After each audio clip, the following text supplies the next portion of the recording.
Olá, pessoal. Espero que estejam todos bem. Bom, enfim, como tiveram algumas dúvidas sobre as questões 39 a 41, eu resolvi gravar esse videozinho aqui para tentar tirar as dúvidas, né? Então vamos lá.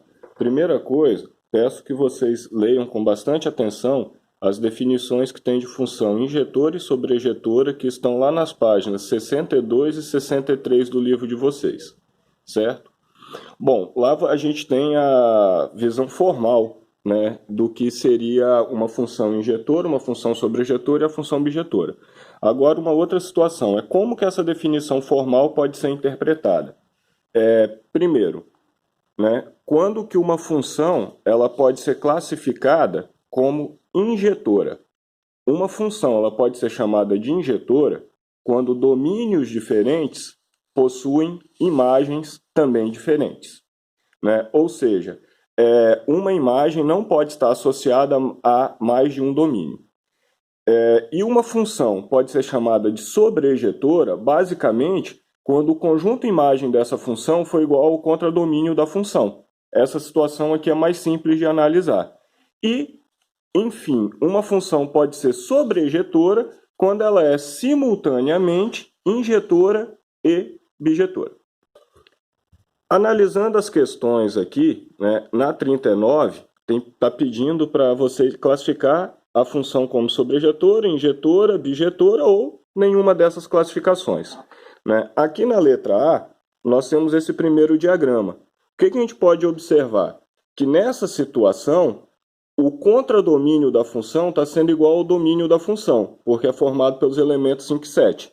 Ou seja, nesse caso aqui, essa função ela é sobrejetora. Só que quando a gente vai analisar se ela é bijetora, a imagem 5 está tendo dois domínios. Ou seja, domínios diferentes estão tendo a mesma imagem. Essa função ela não pode ser chamada de injetora. Nesse caso, o item A ele é puramente sobrejetor. No item B, a gente já pode observar o seguinte: o elemento 7 ele pertence ao contradomínio, porém ele não pertence à imagem da função. Se ele está no contradomínio e não está na imagem, quer dizer que essa função ela não é sobrejetora. Agora, por outro lado, observe aqui que os domínios diferentes, todos eles possuem imagens diferentes. Então, nesse caso, essa função ela pode ser classificada como injetora. Ela é injetora, porém não é sobrejetora. Quando a gente vai analisar o item C, o que a gente pode observar? Primeiro, o contradomínio e a imagem são diferentes. A função não é sobrejetora. E o que a gente observa aqui? Que domínios diferentes estão conduzindo a mesma imagem. Então, ela também não é injetora. Nesse caso, essa função ela não é nem sobrejetora, nem injetora. No item D, a gente observa facilmente que o conjunto imagem é igual ao contradomínio e que domínios diferentes possuem imagens diferentes. Nesse caso, essa função ela é injetora e sobrejetora. Como ela é as duas coisas simultaneamente, ela é classificada como bijetora. Para os demais itens da questão 39, eu optei por fazer alguns diagramas para ficar mais fácil da gente observar. Bom, na letra E, observe que o domínio é real e o contradomínio também é real, e que a função é dada por x ao quadrado. Enfim, quando a gente fizer o gráfico da função, ele vai ter esse formato. Bom, primeira situação, contradomínio real. Contradomínio real quer dizer que ele ocuparia o eixo y completo. Observe que a imagem dessa função ela só ocupa a parte positiva do eixo y.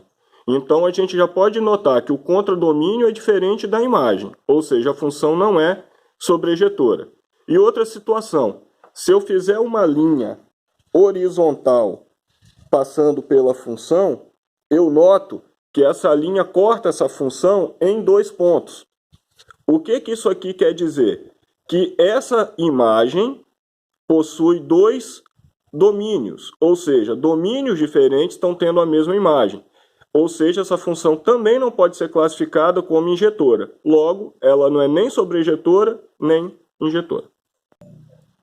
Bom, no caso aqui da letra F, dava para a gente o domínio 0, 1, 2 e 3 e o contradomínio números naturais. E a função com a definição de x mais 2.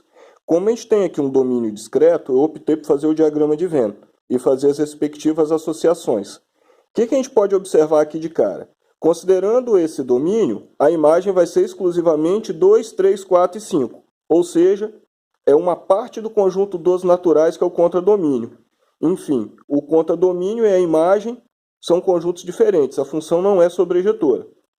E por outro lado, domínios diferentes estão conduzindo a imagens diferentes, ou seja, essa função ela pode ser classificada como injetora. E letra G, observe que a função tem domínio real não negativo e contradomínio real não negativo, e ela é do tipo x ao quadrado. Bom, enfim, na representação gráfica, a gente só vai ter essa parte aqui do gráfico, porque nessa outra parte a gente trabalharia com domínio negativo, e aqui está dizendo que o domínio não pode ser negativo. Bom, com essa situação, observe que o gráfico ocupa a parte positiva do eixo y, ou seja, a imagem ela é igual ao contradomínio, e por outro lado, se você fizer retas paralelas ao eixo horizontal, ela só vai cortar o gráfico em um único local. Isso quer dizer que domínios diferentes também possuem imagens diferentes. Como essa função ela é sobrejetora e injetora simultaneamente, ela pode ser classificada como bijetora. Vamos seguir o mesmo padrão de análise para a questão 40. Observe que aqui no item A, o domínio ele vai de 1 a 7 e o contradomínio de 0 a 19. Então, primeira coisa, observe que a parte ocupada pelo eixo Y, ele vai do 0 até o 19, ou seja, a imagem vai de 0 a 19. E o contradomínio também vai de 0 a 19.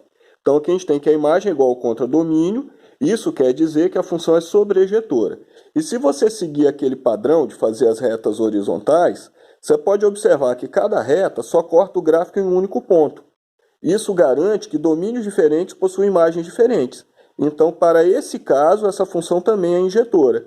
Se ela é sobrejetora e injetora simultaneamente, ela é chamada de bijetora. Para o item B, já note que o domínio são os reais não negativos e o contradomínio também são os reais não negativos. Na hora que a gente vai analisar o gráfico, novamente o gráfico ocupa do eixo y do 0 para a parte positiva, ou seja, a parte não negativa. Então a gente tem que a imagem é igual ao contradomínio, a função é sobrejetora, e seguindo aquele padrão das retas horizontais, também só corta em um único ponto. Isso garante para a gente que domínios diferentes possuem imagens diferentes. Então a função também é injetora. Como ela é as duas coisas simultaneamente, ela pode ser chamada de bijetora. Para o item C, observe, por favor, que o domínio são os reais não negativos e a imagem são os reais que vão de 0 a 10. O contradomínio, perdão, são os reais que vão de 0 a 10. Se você analisar o eixo Y, a imagem também está indo de 0 a 10. Então a gente tem que a imagem é igual ao contradomínio. Essa função ela é sobrejetora. Agora, quando você vai analisar a questão das linhas horizontais, observe que se eu fizer uma linha passando pelo 10, essa linha ela vai ter infinitos pontos de contato com o gráfico.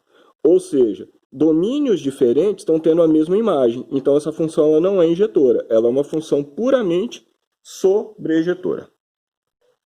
Para as demais questões, só é seguir o mesmo padrão que a gente está usando. Questão 41. Domínio vai do 0 ao 5, contradomínio do 0 ao 8. Note que a imagem vai de 0 a 8. Então a gente tem domínio igual, a gente tem contradomínio igual à imagem. A função ela é sobrejetora. Se você fizer a linha horizontal, a linha vai cortar o gráfico em mais de um ponto. Isso quer dizer que domínios diferentes estão possuindo a mesma imagem. Então essa função ela não é injetora, ela é uma função puramente sobrejetora. No item B, seguindo o mesmo nível de análise, observe que o contradomínio vai de 0 a 8, só que a imagem só vai de 0 a 6. Então a imagem não é igual ao contradomínio. Essa função ela não é sobrejetora. Se você faz as linhas horizontais, as linhas só vão cortar o gráfico em um único ponto. Então essa função ela é injetora, no caso, puramente injetora. No item C, a gente já observa que o contradomínio vai de 0 a 8, a imagem também vai de 0 a 8, então a função ela é sobrejetora, faz as linhas horizontais, corta-se em um único ponto, então a função também é injetora. Se ela é as duas coisas simultaneamente, ela é classificada como bijetora. Para o item D, observe que o domínio é real e o contradomínio é real. Só que quando eu vou analisar a imagem, ela é só os reais positivos. Então a imagem não é igual ao contradomínio. A função não é sobrejetora. Fazendo as linhas horizontais, corta o gráfico em um único ponto. Se é em um único ponto, quer dizer que a função é injetora. Agora observe que se eu mudar a definição do contradomínio, como aconteceu aqui na letra E, a gente já muda a possibilidade de análise. O contradomínio agora ele é formado apenas pelos reais positivos. E nesse caso, a imagem também é formada pelos reais positivos. Imagem igual ao contradomínio, função sobrejetora. E note a questão das linhas horizontais. Vai cortar o gráfico em apenas um ponto. Cortando em apenas um ponto, a função também é injetora. Se ela é as duas coisas, ela é bijetora. E por último, na letra F, né, domínio real e contradomínio também real. Observe que a imagem são os reais não negativos. Logo, a imagem é diferente do contradomínio, a função não é sobrejetora. Se eu fizer as linhas horizontais, as linhas vão cortar o gráfico em mais de um ponto. Isso quer dizer que domínios diferentes estão tendo a mesma imagem, então a função também não é injetora. No caso da letra F, ela não pode ser classificada nem como injetora, nem como sobrejetora. Bom, espero que tenha ajudado a vocês.